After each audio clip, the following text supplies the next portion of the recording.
अस्सलाम वालेकुम वरहमतुल्लाहि वबरकातुहू। खामखा और बेजा की जो पाबंदियां और सख्तियां हैं, ये इंसान की और घर की जो खुशियां हैं उन्हें कुचल के रख देती हैं, उन्हें खा जाती हैं।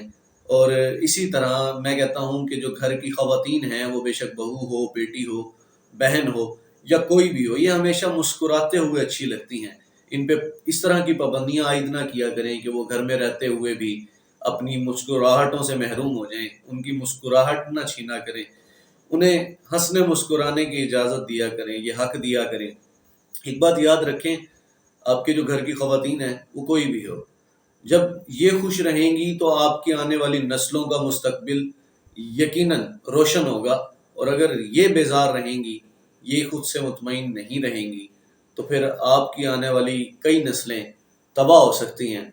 तो बात कहना ये चाहता हूँ कि घर, खानदान, फैमिली कभी भी आइडियल नहीं होते, इन्हें आइडियल बनाया जाता है। और आइडियल बनाने में दो तरफा कोशिश, दो तरफा मेहनत, लगन, मोहब्बत, इज्जत, अदब व एहतराम, लगन और जदोजहद शामिल होती है।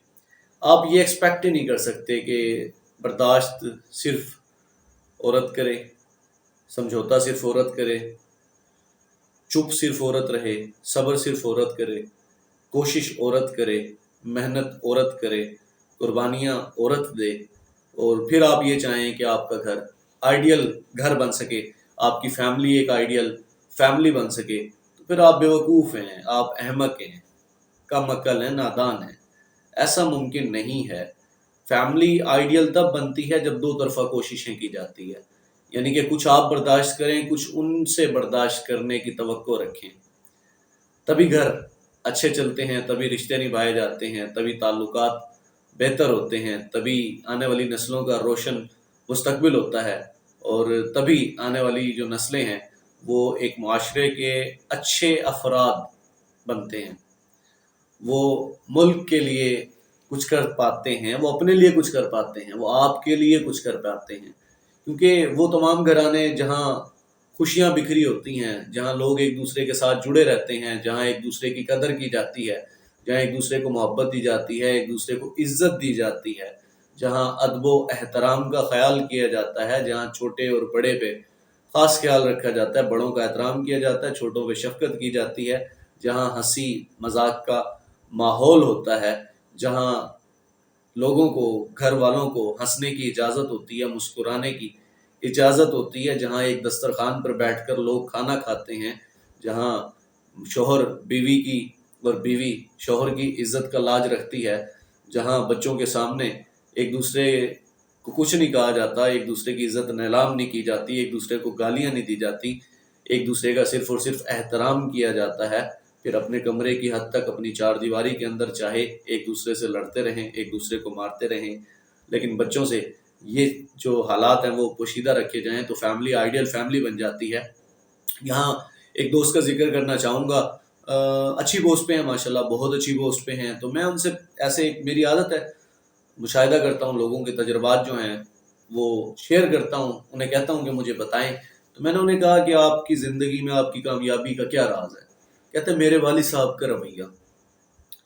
मैंने कहा क्या मतलब?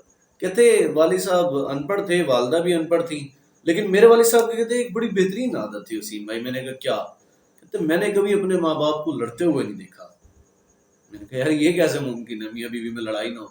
कहता नहीं नहीं, मेरा ये मतलब नहीं है कहने का कि उनमें कभी लड़ाई नहीं हुई, हमारे सामने कभी नहीं लड़े, हमारे सामने उनकी कभी बहस नहीं हुई, हमने कभी उन्हें एक दूसरे को कोसते हुए नहीं देखा।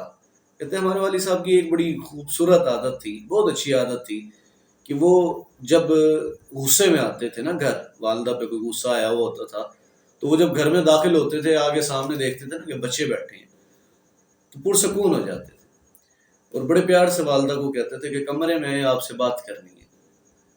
तो कहते वालदा कमरे में चली जाती थी और वो 5-7 मिनट के बाद कमरे से बाहर मुस्कुराते हुए आते थे दोनों। यानी ऐसा लगता था कि जैसे उनके दरमियान प्यार मोहब्बत की बातें हुई हों, झगड़ा तो हुआ ही नहीं। तो कहते उस टाइम तो नहीं समझ आया, बाद में आगे समझ आई कि ये उनका एक तरीका था। वो अपने ज़ाती मसाइल को, اپنے باہمی مسائل کو بچوں سے دور رکھنا چاہتے تھے. وہ نہیں چاہتے تھے کہ ان کے درمیان کے مسائل جو ہیں وہ ہماری پہنچ تک ہوں. تو وہ اس لیے ان کی یہ عادت تھی کہ وہ کمرے میں جا کے بات کرتے تھے، اور آواز بھی اتنی اونچی کبھی نہیں رکھتے تھے کہ کمرے سے آواز باہر آئے اور ہم سن لیں کہ ان کا جھگڑا ہو رہا ہے. تو کہتے اس کی وجہ سے نا ہماری جو زندگی تھی وہ بڑی پرسکون زندگی تھی. ہم مینٹلی جو ہے نا وہ سیٹسفائیڈ تھے، مطمئن تھے. کہتے یہی عادت پھر میں نے اپنی شادی کے بعد اپنائی ہے، جیسے میرے والد صاحب کرتے تھے بالکل میں ویسے کرتا ہوں. میں کبھی اپنی بیوی کو بچوں کے سامنے ڈانٹتا نہیں، غصہ نہیں کرتا، کوئی گالی نہیں دیتا.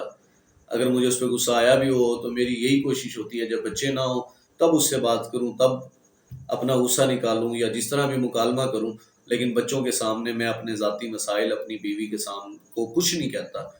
اور اس بارے میں بلکہ میرے ایک تایا ابو ہیں، وہ کہتے ہیں کہ میں اگر اس کی عزت نہیں کروں گا تو میری اولاد اس کی عزت خاک کرے گی.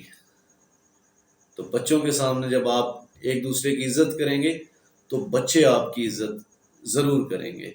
تو آئیڈیل فیملی اسی طرح بنتی ہیں. کوشش کریں برداشت، سمجھوتا، صبر، محبت، عزت، لو، کیئر، انڈرسٹینڈنگ، ریسپیکٹ، یہ ساری چیزیں شامل کریں اور دو طرفہ شامل کریں. دو طرفہ سے مراد ہے کہ ہر بندہ اپنا کردار ادا کرے. دو پارٹنرز ہیں تو دونوں اپنا کردار ادا کریں، تبھی آپ ایک آئیڈیل فیملی بنا سکتے ہیں. میں آپ کے لیے دعا گو ہوں کہ اللہ تعالیٰ آپ کو آسانیاں عطا فرمائے اور آسانیاں تقسیم کرنے کا شرف عطا فرمائے. اسی کے ساتھ اپنے میزبان وسیم قریشی کو اجازت دیجیے. تھینک یو سو مچ. اللہ حافظ.